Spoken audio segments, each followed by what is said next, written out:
Сәлем достар, мен сіздерге бүгін дәл осындай керемет лауаш қамырдан жалпы шелпек жасауды үйрететін боламын. Менің каналымда лауаштың жасалу жолы бар. Сол видеоға қарап жасасаңыздар болады. Ал енді біз дәл осындай жалпыстар қолданатын боламыз. Бұл жалпыстың да екі түрі болады. Үй жалпысы және жабайы жалпыс болып екі түрге бөлінеді. Ал менің қолданатыным бұл үй жалпысы болады. Алдымен біз пиязымызды жақсылап майдалап турап аламыз. Отбасы мүшелеріне қарай массамызды көбейтіп, азайтып жасай аласыздар.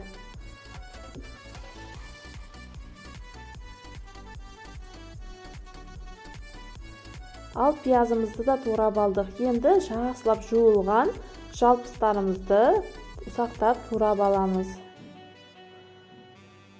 Көктемнің күнінде өте витаминдерге бай шелпек болады, әрине жасап көріңіздер. Енді етімізді де ұсақтап турап алдық. Табамызға май салып, жақсылап етімізді салып қуырып аламыз. Енді тұз, қара бұрыш, зира салып тағы жақсылап қуырдық. Дәл осылай қуырылуы керек. Енді пиязымызды да салып жақсылап қуырып аламыз.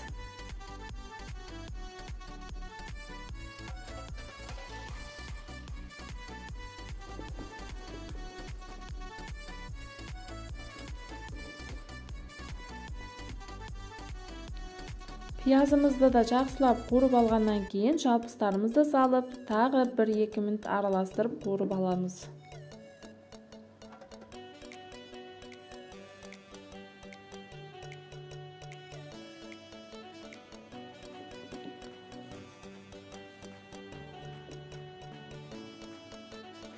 Көріп тұрғаныңыздай қуырып алдық. Біз салмамызды дайындап алдық. Біздің шелпегіміз дайын еді, лауаштың қамырлары.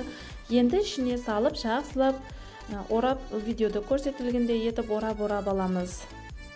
Жалпыстың адам ағзасына өте пайдасы көп. Жүрек ауыратын адамдарға да өте пайдалы, жөтелетін адамдарға, басы ауыратын адамдарға өте пайдасы зор. Дәл осылай видеода көрсетілгендей етіп, ішіне салып орап аласыздар. Көріп тұрғаныңыздай бізде дәл осындай керемет лауаштан жалпысты шелпектеріміз дайын болды. Жұп-жұқа, көңіліңізге де тимейтін, өте дәрумендерге бай шелпек болады. Міндетті түрде жасап көріңіздер. Сіздерге видео ұнаған болса, менің каналыма жазылып, лайк басып, комментарий жазып кетуді ұмытпаңыз. Ал достар, сіздерге сәттілік.